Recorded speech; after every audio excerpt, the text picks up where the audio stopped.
So many people are so scared of failing that they think, well, I've written a book, but I'll never show it to anyone. I've got an idea, but what if it doesn't work? And when they begin to see, oh, it all tracks back to a thought which I'm free to change, it's very liberating, it's very empowering. Really, the only thing wrong with you is you don't think you're good enough. But it's very simple to think a different thought, because we own our thoughts. We have to remember something. The mind has no choice but to act on our thoughts. We have an incredible choice to think better thoughts. The strongest force in all of us is we must act in a way that matches how we define ourselves.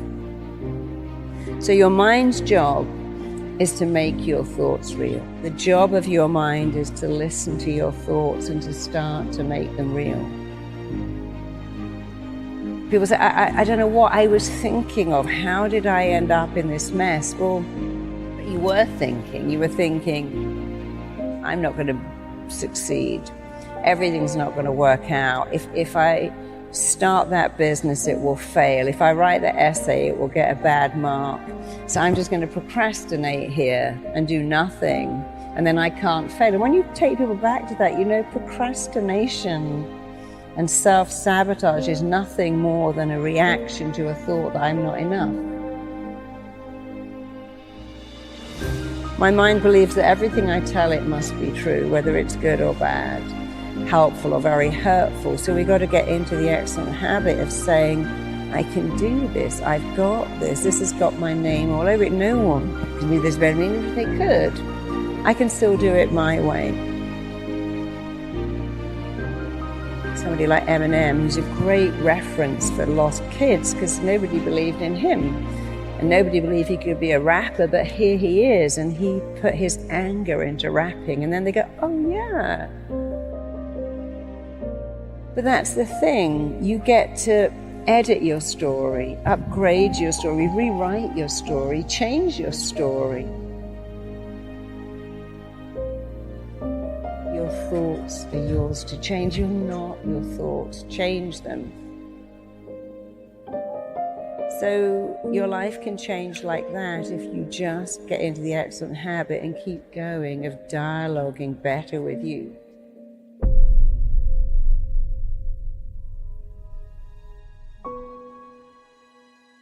You can change like that. Can you change in 21 days? You can change in 21 seconds if you know how. In fact, you can change twice every day, first in the way you think and the second in the way you act. Your life can change immediately when you change your dialogue. And there are many people who've told you that. I just stopped saying that. So we all get a choice. Oh, I'm such an idiot, I forgot, I got that wrong. But then even when you get something wrong, what did you learn? A person who never made a mistake, never made anything, your mistakes teach you. So even when you make a mistake, well, I learned something. I learned I'll never do that again. Occasionally when I'm traveling, I go, okay, we've forgotten our chargers. Let's always keep them in our travel bag. Let's always keep them there. When you make a mistake, it usually enhances your education if you learn from it.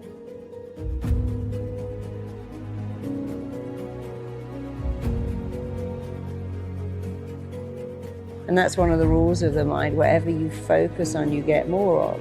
And you can't be in two lanes, so pick a better lane, go into that better lane, keep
telling yourself better things, think better thoughts.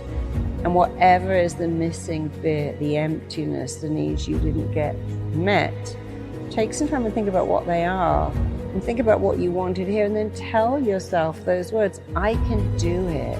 I've got this. I'm good at this. Because amazingly, there is nothing that will raise your self-esteem like praise, but your own praise is better. So if you said to me, oh, you can speak on stage, you can do that, I go, yeah, but you're just saying that. But if I say it, my mind believes that everything I tell it must be true, whether it's good or bad, helpful or very hurtful.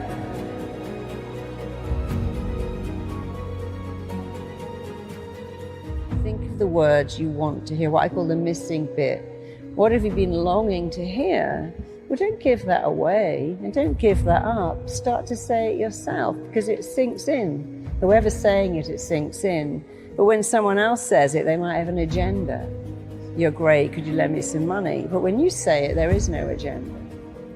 Think of your unmet needs. The emptiness in you is what you didn't get as a kid. You didn't get love, you didn't get praise, you didn't get recognition, you didn't get celebrated, you didn't even get gifts. And that's horrible, but imagine if you could start to say those things. I matter, I'm significant, I'm lovable, I'm worthy, I'm enough. And then you'll start to fill up that emptiness. The not enoughness becomes enoughness. And actually, when you do it yourself, it's way more powerful anyway, because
no agenda.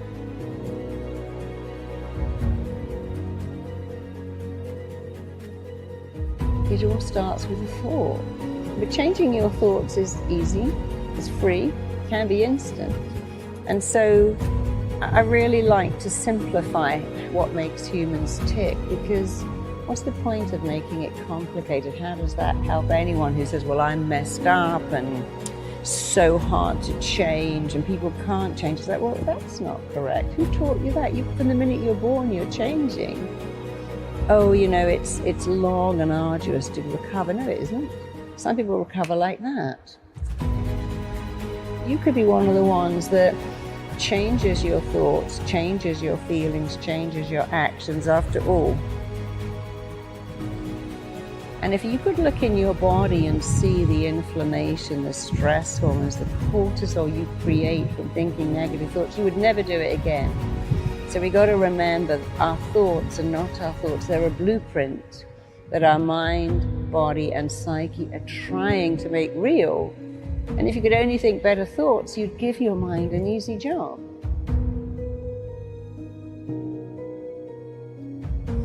Your lovability's got nothing to do with the numbers on the scales or the numbers in your clothing label or the numbers on your birth certificate or the number of your followers. So we get very consumed by the number. I need to be thinner, taller, smarter, better grades, more followers. And you've got to stop all of that and just believe that you're great, and you can be even greater when you stop defining who you are by what the numbers say. And so we all have a gift, and I think your challenge is find out what you love to do and become brilliant at it. And we've all got something unique that we can do.